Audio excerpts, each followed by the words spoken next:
পেছু পেছু আসিস না, নাহলে এমন গড়ান দিব না কোমর তোমার হজড়ান দিব, বুঝলিস? চল যা, আমি বলছি আর শ্বশুর ঘর যাবো নাই, যাবো নাই, যাবো নাই, তুই চলে যা।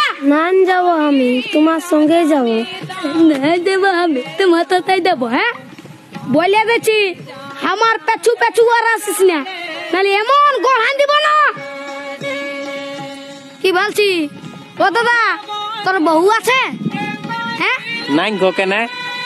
ওই জন্যই শান্তি হিরোর রকম ঘুরে বলছিস। আমাকে দেখ, আমার আলো কিটিয়া পেছনে পেছনে, আমার পেছনে পেছনে আসছে, বুঝলি? দেখ তো কোথায় যাবে বউটা? তোর পেছনে পেছনে যাবে, নাহলে কি আমার পেছনে আসবে? তোর পেছনে পেছনে কেন যাবে? আমার বউ তোর পেছনে পেছনে কেন যাবে? আমার বউ আমার পেছনে যাবে। হ্যাঁ হ্যাঁ, চ চ চ, আমার বউ আমার পেছনে যাবে, চ চ। বিয়া করে লোকটা পাগল হয়ে গেছে। বুঝবিস, বিয়া করবি তখন বুঝবিস। আরে দাঁড়াই আছি, চ চ, আমার পেছনে পেছনে।